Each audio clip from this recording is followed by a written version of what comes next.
Hello, I'm John J. Thompson, and it seems you have fallen way down the True Tunes rabbit hole. Maybe you've come to the podcast recently and are just working your way back to our first few shows, or who knows, maybe someone sent you a direct link to one of these early outings. All I can say is welcome, thanks for stopping by. Bruce and I are glad you're here, but have some mercy on us, please. I'll be honest, when Bruce and I went back and listened to these early episodes, well, let's just say it clearly took us a handful of shows for us to get our feet under us. We knew what we wanted to do, but the way to get there took some tweaking.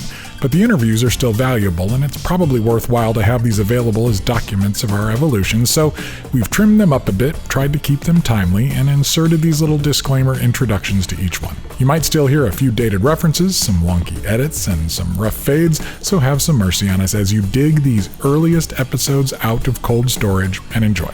Thanks for listening.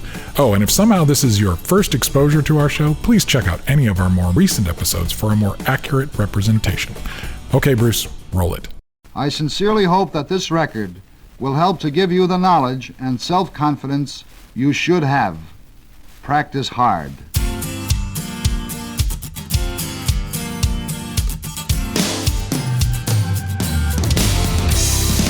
Some music is just meant for adults. There are certain ideas, concepts, and maybe even sounds that you just can't get to until you've lived a certain number of days and had a certain number of experiences. Anyone can listen, of course, but not just anyone can make music like this.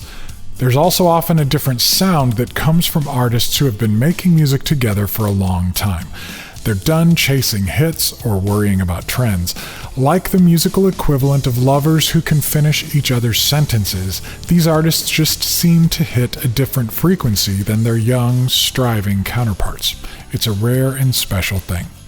Hello, I'm John J. Thompson, and on this episode of the True Tunes podcast, I am thrilled to be talking to two friends who have been crafting soulful, thoughtful, and yes, enchanting music for over 25 years, as solo artists, yes, but mostly as the co-leaders of the band Waterdeep. And truly, Lori and Don Chaffer's massive body of work, including a brand new album called Tandem, is impressive enough to warrant a deep dive conversation such as the one you are about to hear. But there is so much more to this indie rock power couple. They are, cumulatively and individually, songwriters, producers, authors, and teachers. Don has been writing musicals and songs for television programs, and Lori is rapidly becoming a very important producer for other artists, including, recently, Krista Wells and Becca Jordan. In this challenging time for artists, Don and Lori, both as Waterdeep and working apart from that group entity, are thriving. They are living out a very different-looking success story, and releasing some of the best music of their impressive career. We have so much to talk about, in fact, that we have decided to make this another two-part episode. In part one, we will talk about their story, their background, and what they did that prepared them for the season in which they currently find themselves. We'll also talk about the creative and strategic challenges and benefits of working together as a couple, and the way they have diversified their musical efforts as well. In part two, we will talk in depth about the Chaffers' new album, the way they collaborate within Waterdeep, and on this project specifically, and what they have learned about listening to music better. Between their years signed to one of the coolest boutique labels in Nashville, to their current season as a viable, functioning independent act, with all of the successes and challenges thrown on top, there are few people I would hold up as role models for young artists, songwriters, and producers as enthusiastically as I do Lori and Don. I'm especially excited for students to hear this. This stuff is gold for young creatives working to figure out how to make ends meet while making art that matters.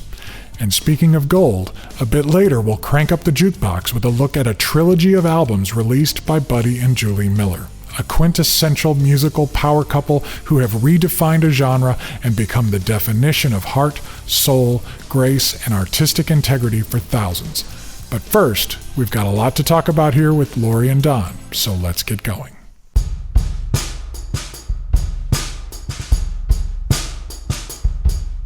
We're going to talk about your story and your history because there's going to be a whole lot of people that have no idea who you are. Right. And then there's going to be a lot of people that are excited to go, oh my gosh, I'm catching up on some artists that I haven't heard from in a while. And then fans that have never lost track of what you do and they backed your project on Kickstarter. Right. And they just want to hear a little bit.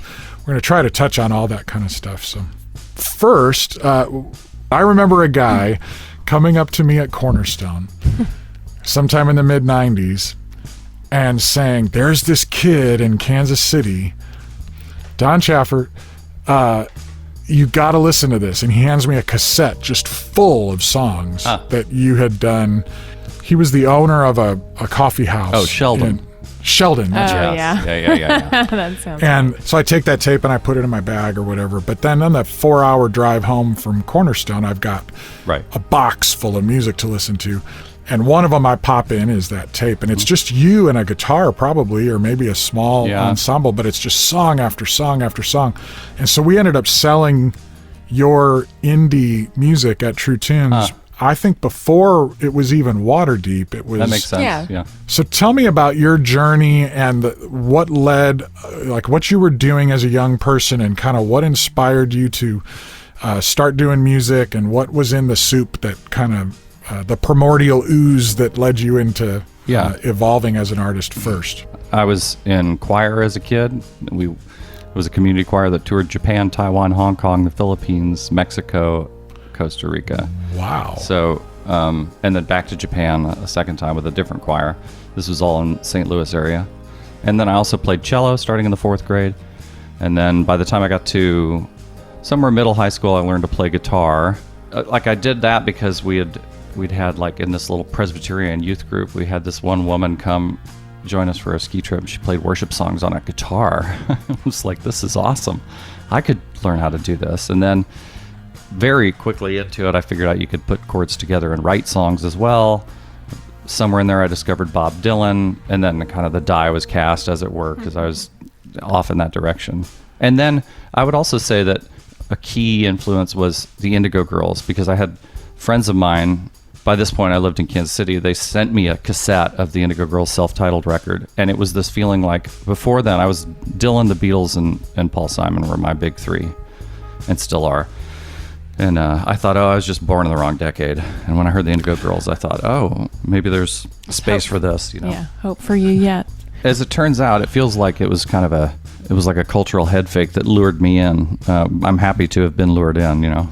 But the Indigo Girls were actually also referencing clearly folk music that had come out from the 60s. So what they were doing, I think, was giving us permission as younger people to kind of pick up that same torch, because you know, we're not that far apart in age. We were just going, well, if they can do it and actually get on the radio and people like this, then we can just strum our guitars and sing as well. Yeah, and it in the wake of that, you had Tracy Chapman, and then like a kind of a half generation down came things like the Counting Crows, you know.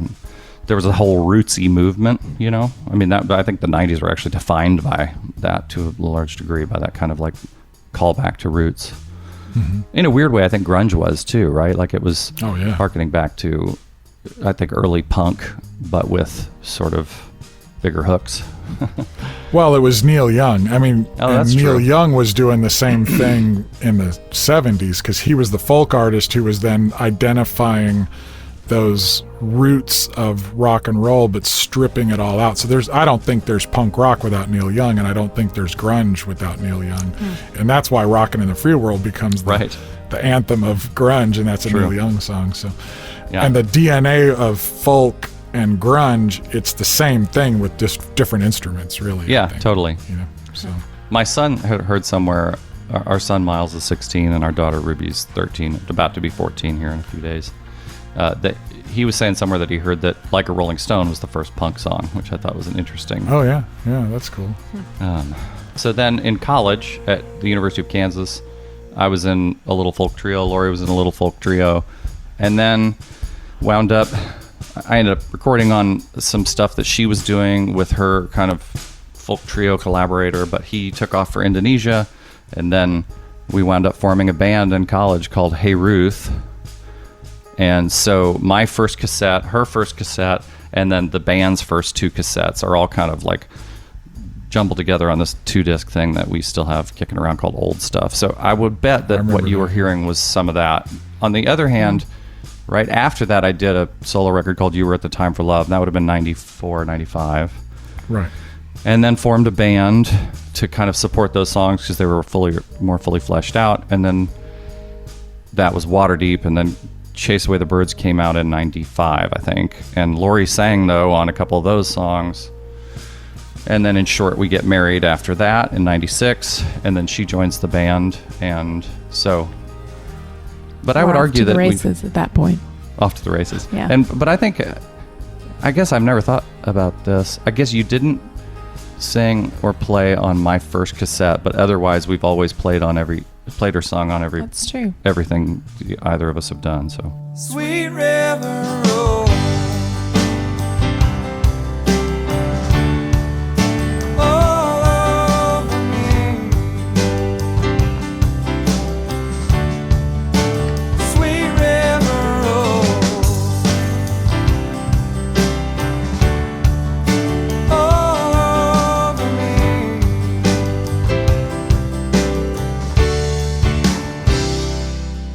That's what I was going to get at, and I want to hear your story as well, Lori. You two were orbiting around each other from the beginning, is what I recall, but it seemed like you didn't actually enter into the Waterdeep thing until the second project. So tell me your perspective on what you were doing now and your background and what music was inspiring you and what you were learning, and then how you entered into that whole thing. Yeah, I grew up playing piano, but then my senior year in high school, I asked for a guitar for my birthday, and I got an acoustic guitar and didn't have any wherewithal to learn how to play it. So I thought, well, I'll go to college. Everybody plays guitar in college. I'll learn there. I grew up in a house, too, that was like, my dad was a doctor, my mom was a nurse, my brothers are accountants. There wasn't a lot of music access. The piano lessons were fabulous, but because I didn't have a ton of exposure earlier, I think I just in the back of my mind thought, well, maybe in college I can, learn some of these things. So lo and behold, I get to college and my neighbor was learning how to play guitar too, so we helped each other learn how to play guitar. And part of the reason I had wanted a guitar is because even though I loved piano, I was like, you can't really take it with you. So, and before then I had been writing just instrumentals because the thought of putting lyrics to music just felt cheesy or overwhelming, depending on the day. I was going to say, those are very different ideas, cheesy and overwhelming. Totally. Yeah, especially considering your first composition. Would you please share that with the audience? Yeah. So when I was like 7, I wrote a song that was basically, I kind of ripped off what my neighbor had played at a recital because I was pretty decent at playing by ear. And I swore that my dog was crying when I played it because it was so moving. And I called it Muffin's Tears.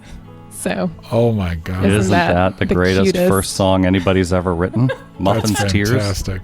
It should be a whole musical. It should. I think we should do that. Anyway, Muffin's Tears.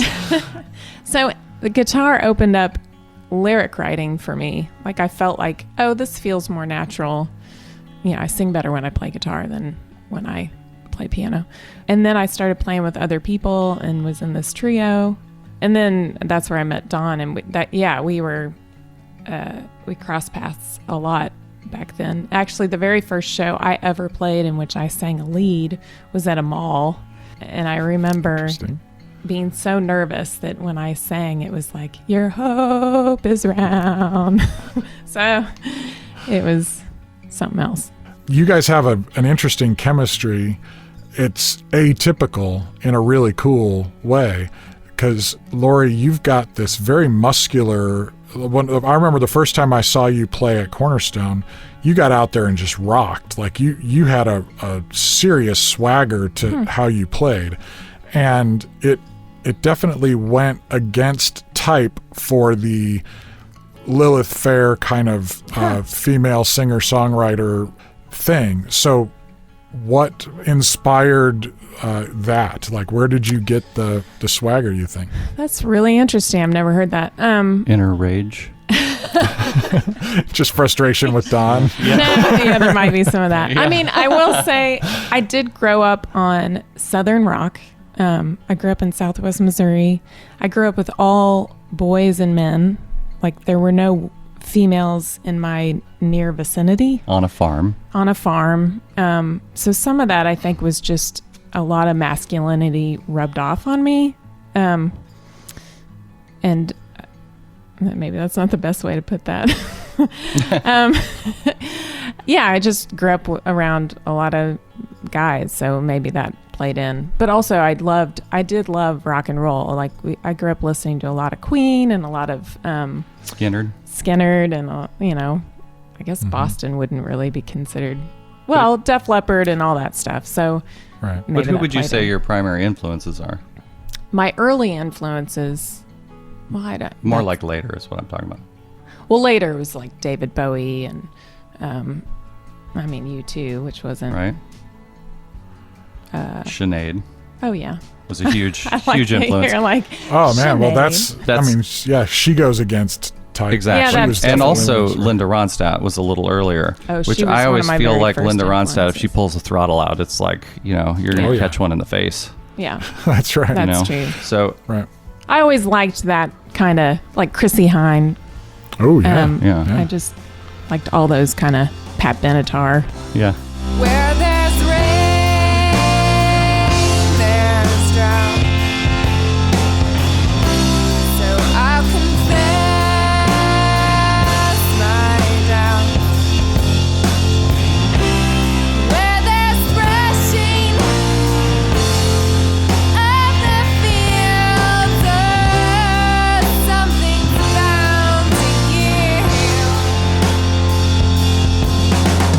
And all the people cry out, they fear they're about to drown on the ocean that I know. As Waterdeep was coming together, you kind of went through a couple of different gears, it felt like. When do you feel like Waterdeep sort of established its chemistry and you were like, this is what Waterdeep is? And it's a duo, it's got its own personality. It's not just Don's project it's got its own thing. When do you feel like that sort of happened?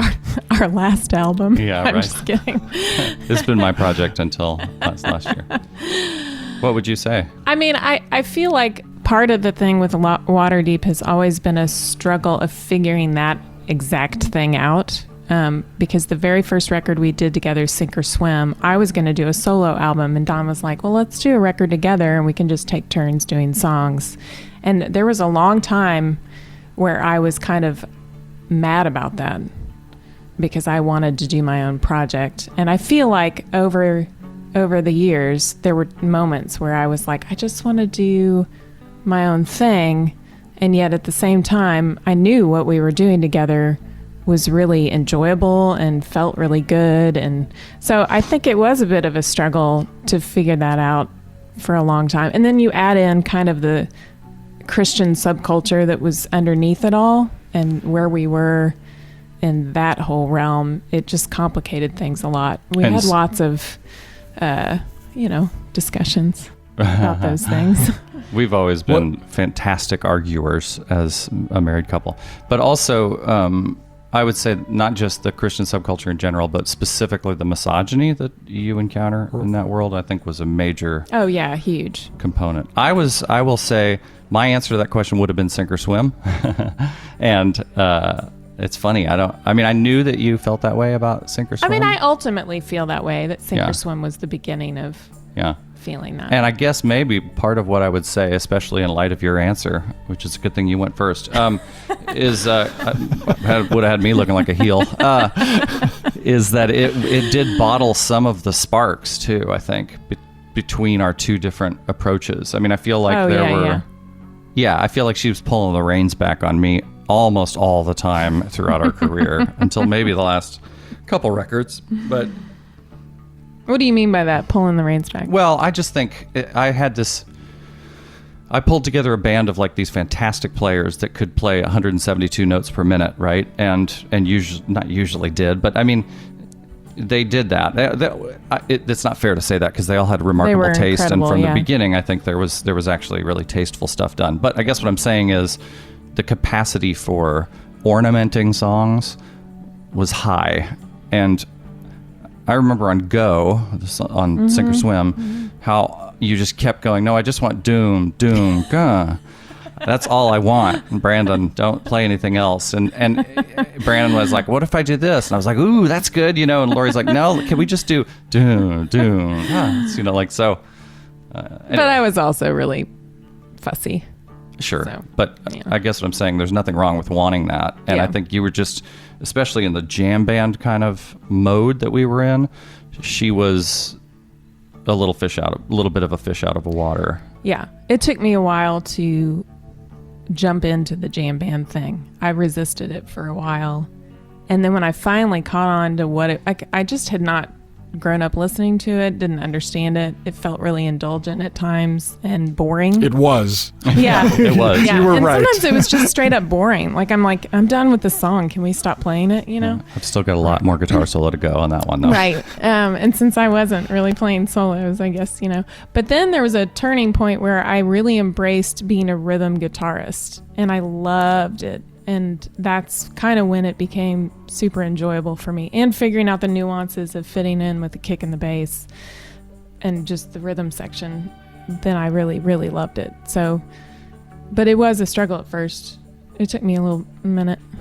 And I would say, though, that, you know, as I ponder what series of elements comprised Waterdeep in those days, I'd say that dynamic of you wanting to pull back from all that stuff and me wanting to lurch into it was, if you listen to Chase Away the Birds, which is the first Waterdeep album where she's not in the band, and then you listen to Sink or Swim where she is, it's a radical difference. Yeah. Right. Even Yeah. in my writing, though, it's like somehow it was a nice chemistry, you know. Yeah, it was. I So. learned a lot about being a musician and relaxing. I think I was too uptight in a lot of ways. Go tell it to the mountain tops that I'm alive. Go listen to the children cry and let them know that dark and night are not their masters. Between you, you'll know all the things that I never said out loud. Don't walk away from the crowd. I want to push in a little bit on something you both just talked about, but then kind of moved past. And that's this idea that, Lori, you felt like you had stuff you wanted to do and say, but then the structure of the Christian community you were in was keeping a lid on that because of misogynistic. I want to unpack that a little bit. Do you feel like the Christian music world was just not wanting to hear from women? Is that basically what I'm hearing there? And so you had a better likelihood of having a presence as a member of a band than you would have as a artist on your own? Yeah, I think that's a great summary. I mean, I think I instinctively knew that. I wouldn't have been able to put that into words at the time, but there was a safety in it for me. And some of it, I can't tell how much was perceived. There was a safety in what was and it? being in a band instead Oh. of doing my own thing. So even as I was fighting and saying I wanted to do my own thing, I didn't do my own thing. I could have. He would have been fine with it if I'd wanted to do that, if I'd pushed on it. But I think ultimately I knew that I didn't want to have to fight that battle on my own and do that on my own. So I also So that what? Go ahead. that misogynistic, that kind of pressure was not coming from within your circle. It was something you were imagining or perceiving from outside of it. Oh no, it And the was band coming was from our community for sure at the time. The community that we were in at the time was, I would say, quite misogynistic. But not from within the band. But not from the Right. band. Yeah. No, and not Right. from Dawn. So Right. Well, a little bit. I mean, from you me. know, the normal No, I mean, run of the mill. Yeah, I was your average misogynist. I was just wasn't Right. high octane. I do think that. I mean, that was part of. So I think part of marriage is like. One friend of mine referred to it as the clash of the kingdoms, and I think to a degree, it's like that's part of the job of getting married is like to, encounter the other. So that's fine. Yeah, that's normal. But I definitely felt like in the first 5 years, probably, I mean, in counseling and stuff, I remember realizing that I had mommy issues and misogynism baked into me, also through the kind of fundamentalist theology, you know. Yeah, and some of it is you go and you play these shows and people don't even really, even though I'm the other lead singer, they're always pointed to Don. You start to put that together and you realize, oh, this is, a problem within the community. We're both dirty, baby. That's just the way it goes. We'll try to cut the fuses off before everything blows. And if it blows on both of us, so standing real close by, then both of us will feel the blast, and both of us will die. Dying's overrated. It's a ticket on a train.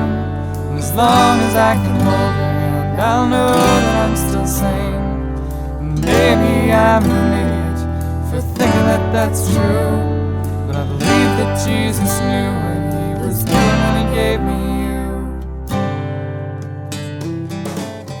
So now we've talked about the music, but we just kind of assumed, or somehow you've ended up in this world. How did you decide ahead of time that you needed to be in Christian music, or how did that happen? Why? It paid better.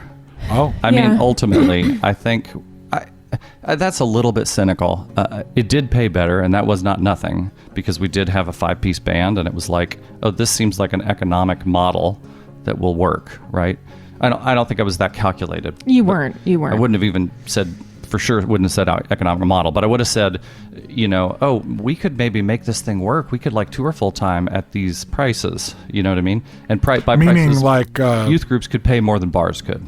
Gotcha. $50 on all the beer you can drink versus $500 for a 100-person youth group, right? It's like, okay, and then 500 becomes 1,000, and 1,200, and 1,500, and it was like you go up that Christian ladder, and it paid really well comparatively. And I will add I remember specifically having conversations about, I think we were very innocent and naive and fragile.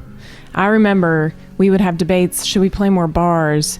And I think a number of people in the band, including ourselves, were like, that would be really hard. I don't know how many nights a week we could do that and feel, I don't know. I think we weren't spiritually hardy enough or something. I think like we that, weren't. right? I think we thought we weren't, and we were just a fragile, kind of protective fundamentalist. We were kind of in a fundamentalist phase of our lives. And so what kind of church community were you a part of? Like, what was that? Non-denominational, mildly charismatic. Yeah. And I would Mildly say, charismatic. I mean, there was And a fallout. Like your hands only went this high. Yeah, exactly. Right. No. The hands Not went all the pretty way high. up here. The hands went they- all the way up, and people would dance down the down the That's pews pretty- and stuff like that. But one guy in particular did this amazing dance, kind of stepping from pew to pew. Wow. It was Yeah, awesome. it was- That's but fantastic. what I would say is that we had a distinct impression because of overt statements that music wasn't really a, quote, legitimate calling, wasn't one of the fivefold ministries, which is wasn't legit unless you were using it for certain purposes. And so I entered into the thing thinking I would be a pastor in 5 years once this thing ran its course. Oh. But meanwhile, underneath all that, I grew up with none of this stuff, and you didn't really have any of this stuff either. But I was starting at about 11. So yeah. But I was in a place where I was like, I didn't want to be stuck in the Christian music world, and so I was kicking and screaming the whole way through. I was just so conflicted, honestly. And then Because listening to your music, you didn't seem like the lyrics Right. and the style, you seemed like the kind of band that wanted to sing for everybody. Right. Yes. In terms We of the did. work you were doing. Yeah. So it's interesting to me because this is news to me that you were that stuck in the Christian bubble, because my perception was you were one of the bands that was trying to hit out. And we were. And if were. you'd asked us, that's what we would have said. I think, though, that we would have said it with this sort of missionary agenda is maybe not fair. I mean, I think we would have called it, certainly then, we wouldn't have called it an agenda, like we'd have called it a calling or something like that. But I mean, I think there was this kind of like... I think we were super conflicted. I think we did want to be in the normal marketplace, but we found ourselves kind of swept into this river of Christendom. And as I say nowadays, it's kind of like, I know this, well, It's like the Hotel California. Once you're in, you're never coming out. And and I felt pretty angry about that for a while. I guess I felt angry about a lot of things. I mean, That's why you played such great rock and roll. That's right. That's exactly right. I call to the Lord who is worthy of praise, and all my enemies don't know where to face.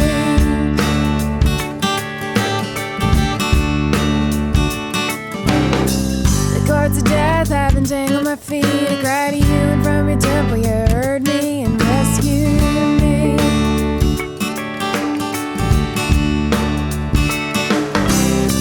He reached down from his heavenly home, drew me up from the water's deathly hole.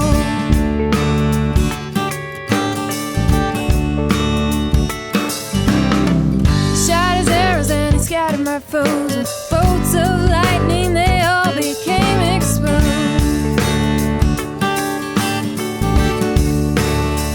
So I'll sing hallelujah, hallelujah, praise the Lord. So I'll sing hallelujah, hallelujah, praise the Lord. But when you were with Squint, the Squint model was taking artists that had a faith perspective, Sixpence, Burlap to Cashmere, Chevelle, but they were all about crossing artists out into the mainstream.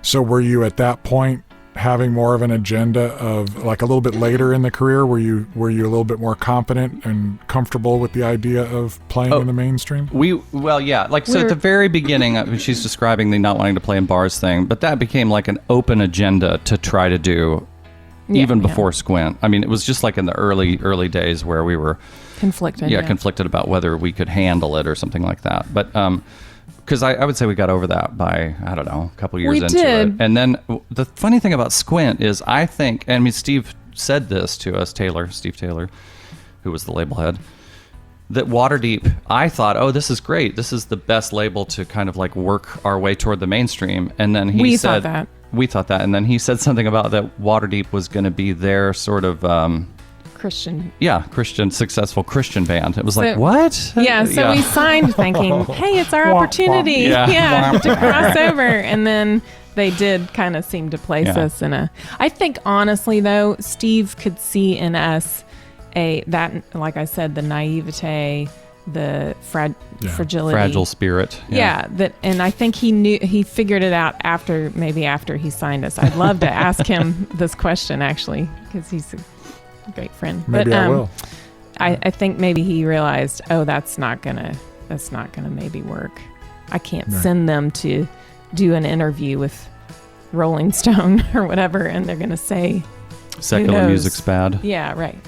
We'll be right back after a quick break. Don't go anywhere. We're back with this cold storage episode of the True Tunes podcast.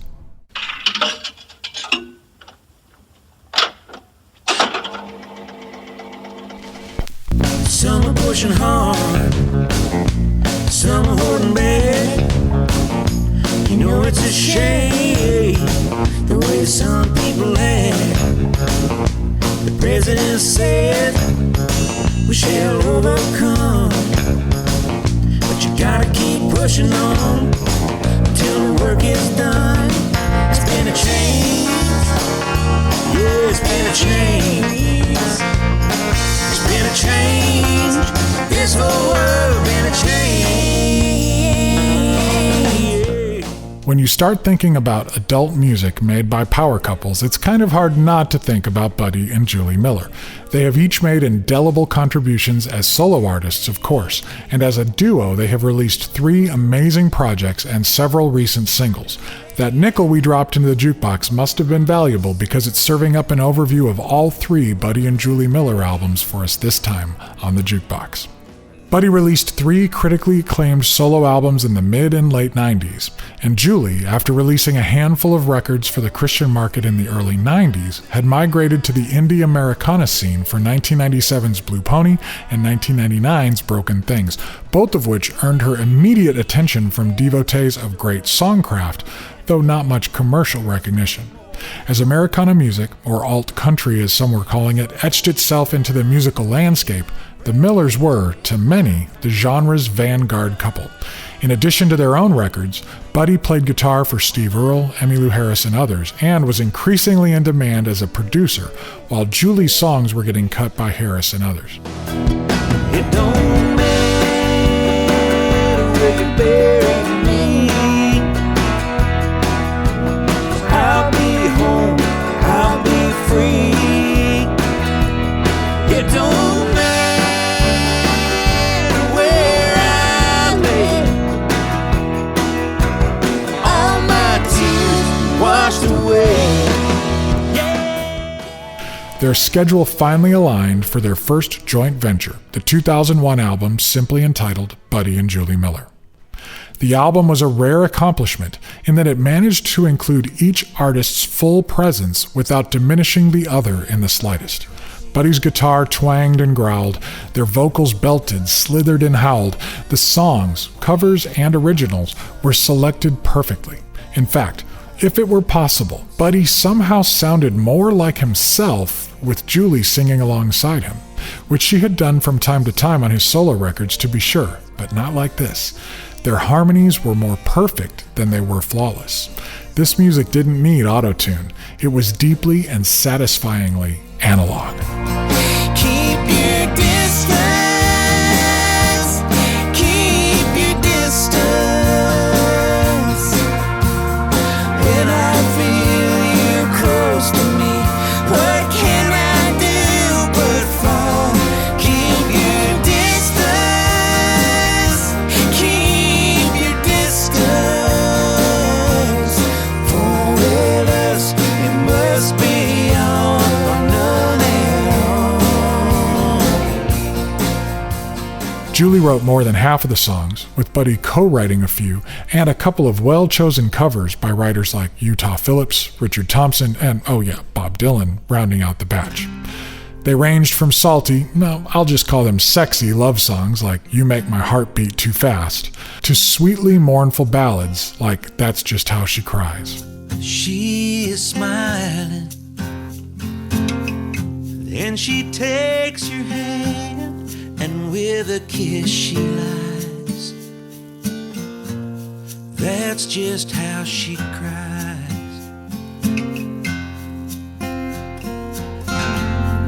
She is dancing up above a flame, and without wings she flies. That's just how she cries. That's how she cries, without tears. That's how she cries, so no one hears. Lyrically, the Millers explored and embraced the struggles of life and love, including everything from the deeply spiritual to the sublimely physical, as if there were a difference, in the most artfully and even theologically satisfying way.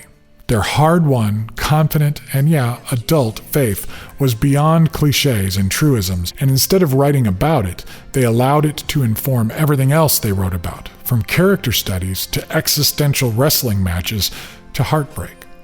And whether the song was a full-band electrified swamp groove like Dirty Water, or just the two singers with light acoustic accompaniment like on the closer Holding Up the Sky, the instrumentation and production was always centered on the arrangement of the song and the essence of the vocals. The overall effect, from warmly overdriven microphones and amplifiers to performances that felt truer than a gnarled old oak tree, was an absolute benchmark for Americana music at the turn of the current century. Buddy and Julie Miller, both already revered on their own, crafted a stunning debut album.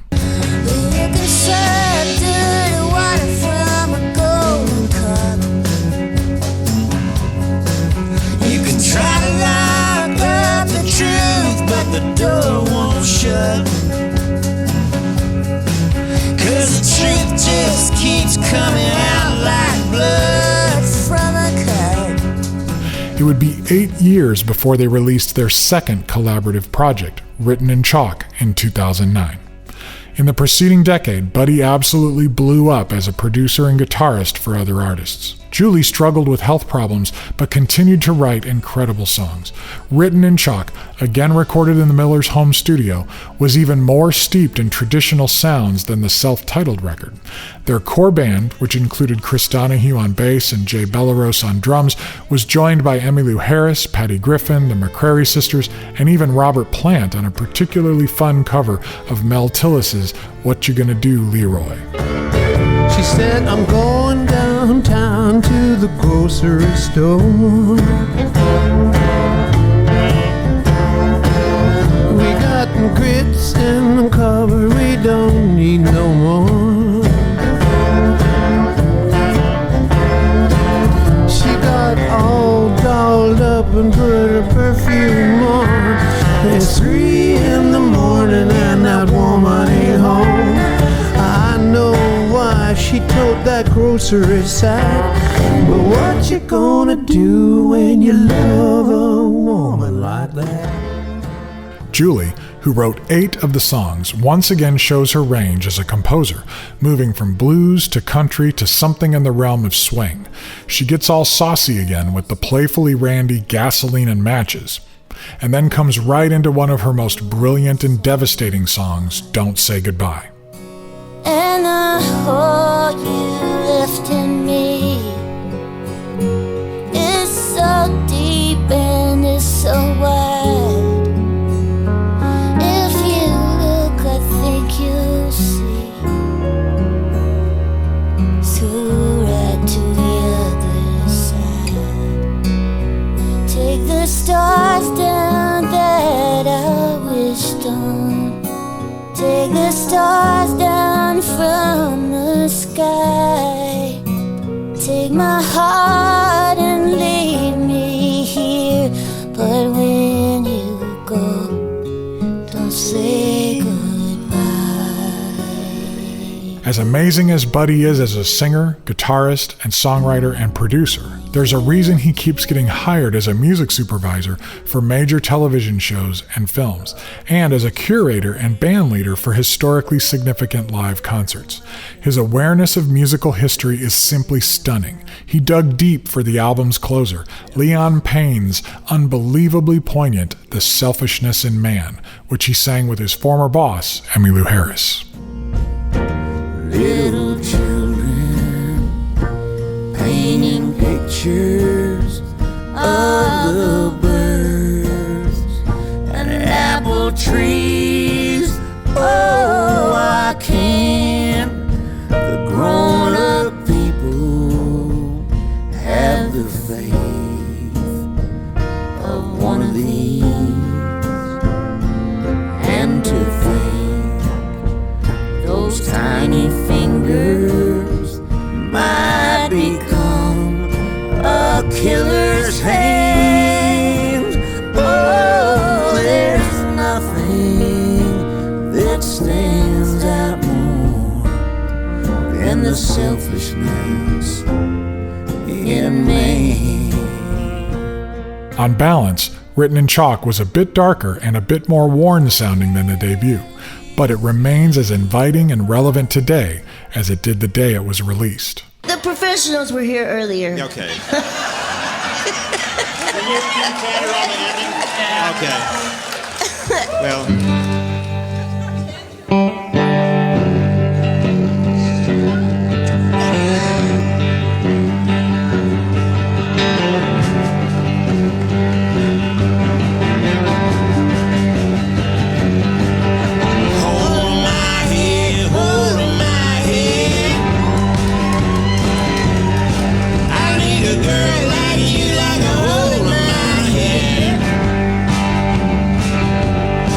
I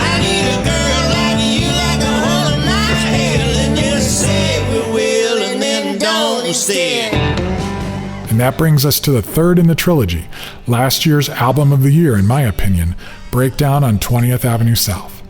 Julie, who has been largely confined to the couple's home for years due to her health challenges, may have some wisdom for the rest of us when it comes to surviving cabin fever, the collapse of dreams, confronting frailty, and coming to terms with uncomfortable truths. This album moves from strength to strength, and honestly sounds even better this summer than it did last. We're all in on the breakdown now, whether we believe it or not. But in Buddy and Julie's hands and hearts, there's a flickering beauty to be found as the flames consume stuff that we should have burned in the first place.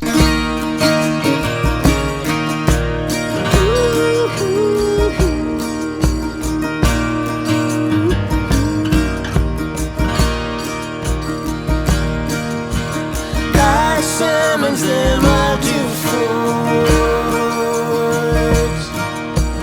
to the feast of the dead to gorge. Bodies once on the earth they tried, ashes and death swept away by God. And to file under adult music, Everything Is Your Fault is one of the most beautiful, funny, sad, and wonderful love songs I've ever heard. Everything is your fault in the whole wide world. You're the one who have you a crazy girl, a crazy girl.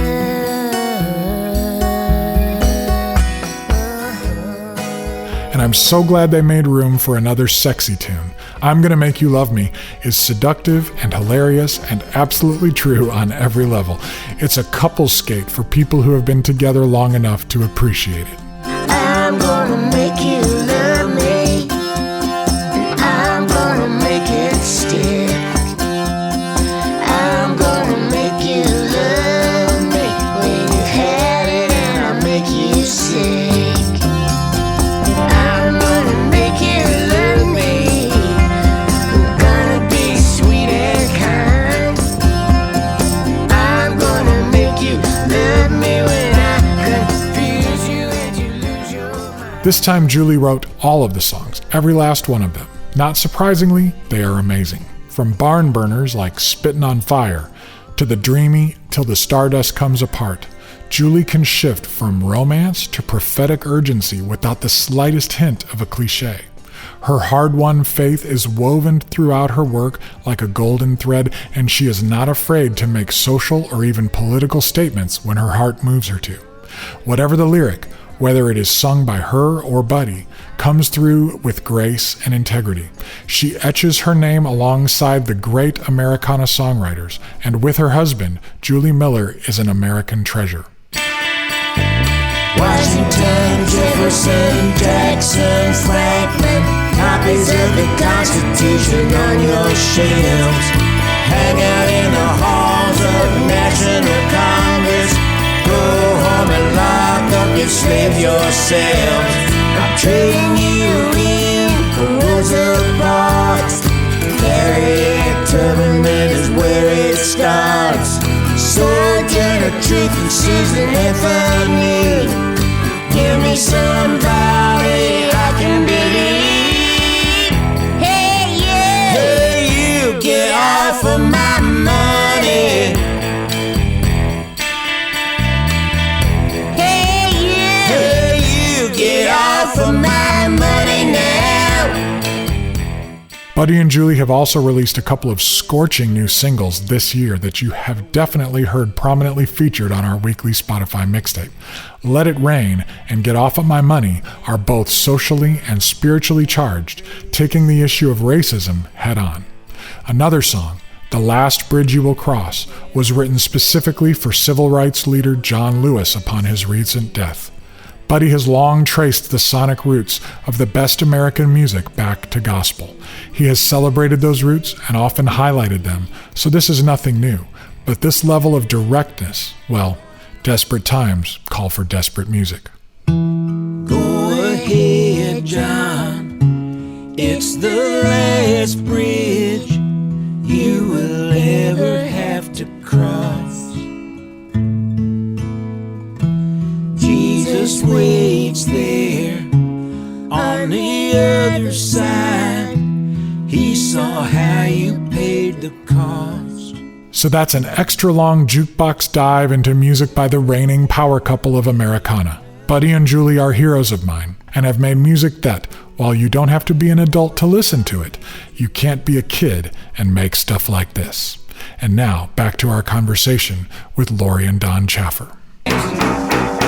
Christ the King sets my feet on a firm foundation that will not, oh, it will not be moved. Oh, Christ the King sets my feet on a firm foundation that will not, oh, it will not be moved. Hey, though the world moves like mad, you alone are faithful. Jesus, you will not be changed.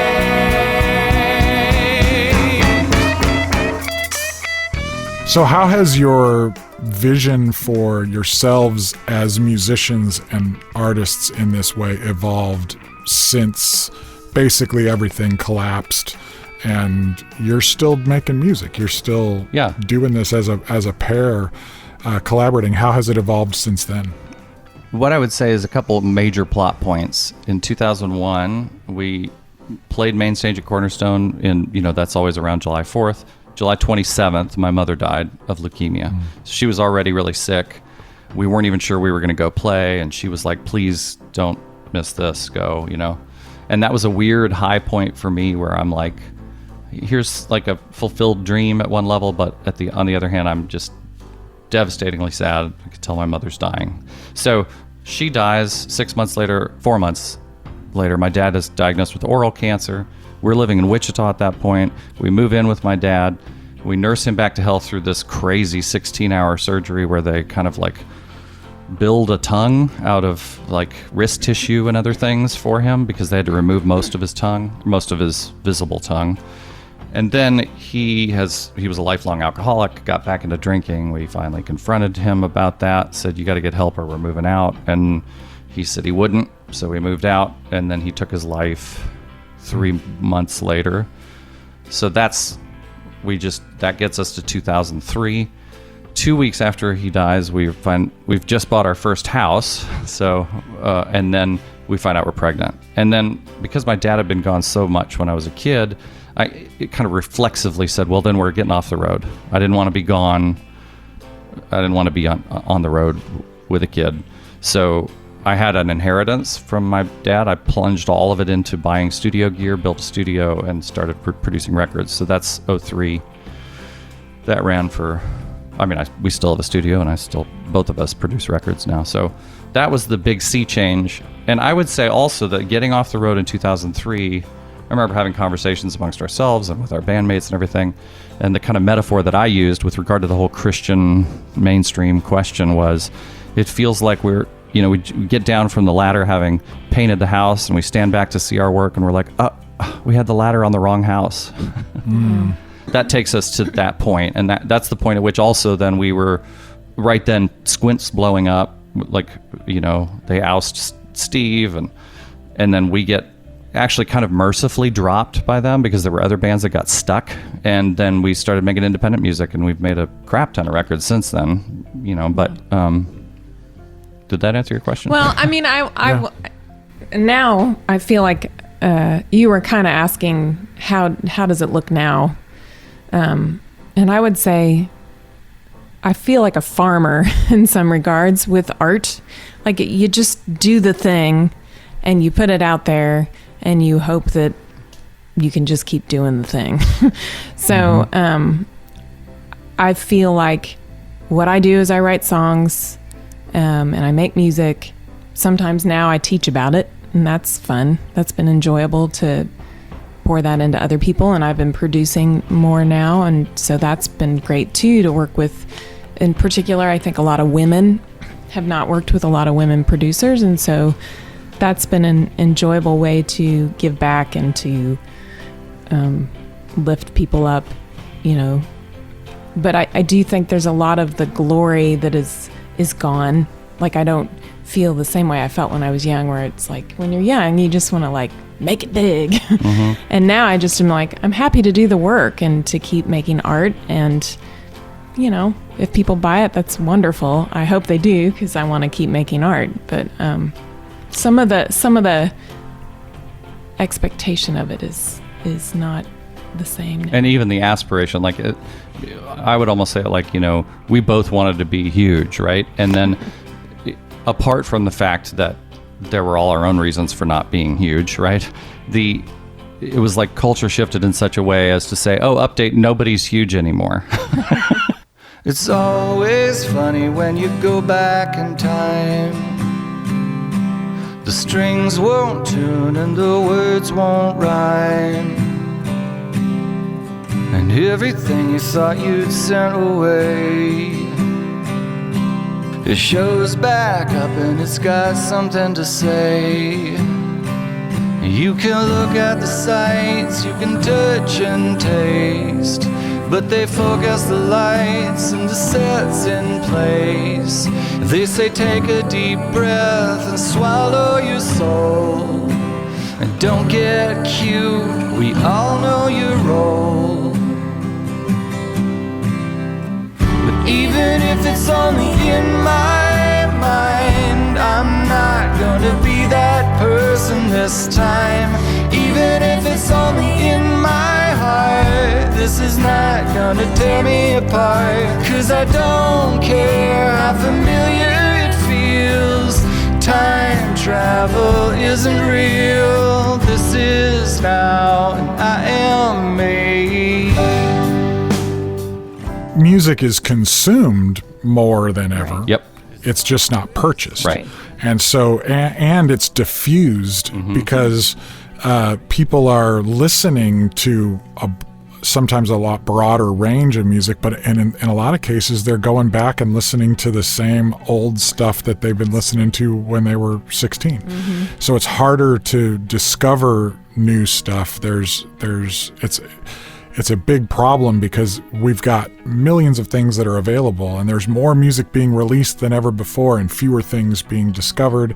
So yeah, you're right. There's the fact that you're actually in a house and you have a career, a life that is being paid for by music or art is making it. That's huge. Yeah. That is what huge is now. Totally. That is, that is the new huge. Right. And I will say, for a season, I felt sad by the fact it is hard to go from seeing people pay money for your material to going to not seeing them. Like, I always say, if you made vacuums and people stopped paying for your vacuums, you'd be pretty bummed too. But I mean, that's a stupid example. But well, like I always said, if you had a gas station and then everybody figured out how to just park next to your gas station and get the gas from underground without paying for it, that's the thing. But with music, we've got a different way to define success. Like, they're not giving you money for the music, but they're giving you attention. They're giving you like, you're still ultimately getting some money from somewhere. It's just not coming from the sale of that music. Yeah, and I think, what I have realized is, even though that feels, there's a little part of me that feels sad about that, because it's not a vacuum, it's a little piece of me that I'm putting out there that people used to value enough to spend money on.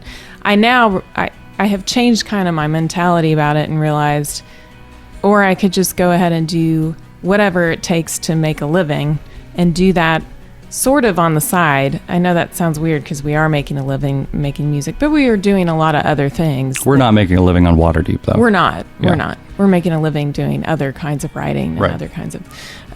there's a freedom that comes with that, because then you can just make the music without worrying about it too much. You just do your thing.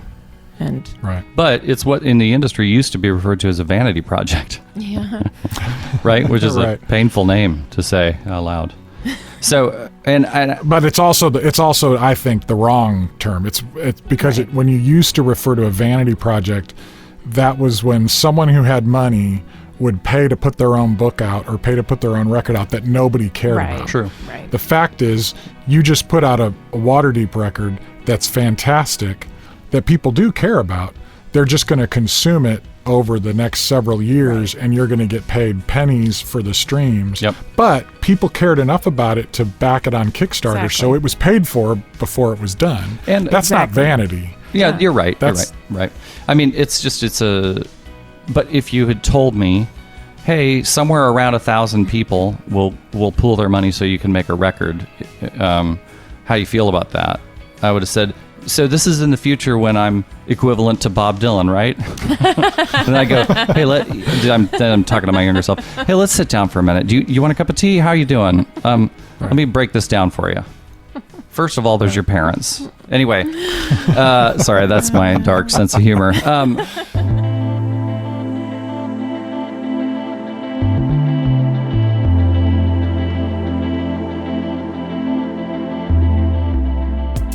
We're going to step away from our conversation with Lori and Don and continue it on part 2 coming very soon. I'm going to keep my soapbox powder dry until the conclusion of this episode, which is coming soon. But let me just leave you with this thought. In an era when entertainment culture is obsessed with youth, with being cool, with trends and fashion, I think the secret to artistic transcendence is rising above all that and leaving it behind. It's hard to do, no doubt, because commercial viability might be on the line. But this whole conversation has me thinking about my mentors and the beauty that has been passed on to me. We have got to get past this cut and paste, Instagram filtered, retro cool version of the past and discover the beauty of artistic adults. We still have some learning to do. At least I know I do. We'll be back soon with part 2 and more exploration of the beauty, challenge, and opportunities around making music for and as adults.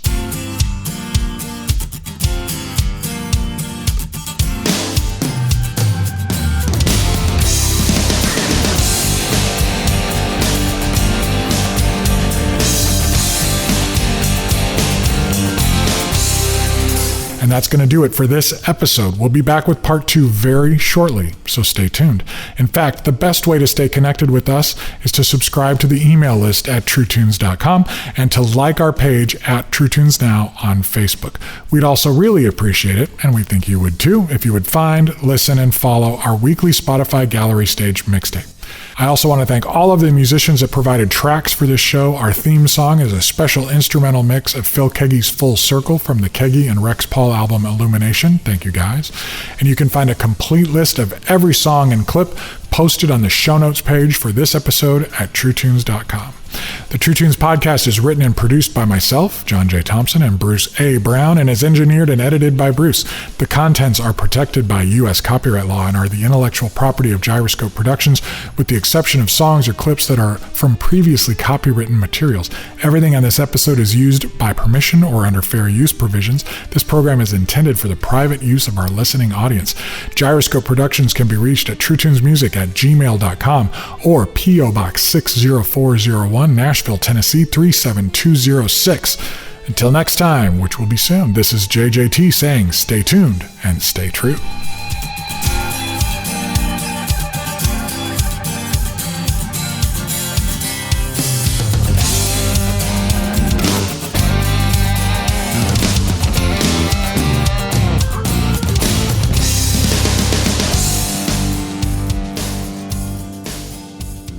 Awesome. Okay, finally. Such long I mean, this answers. isn't- I'm sorry. You're going to have to chop and that's dice. fine.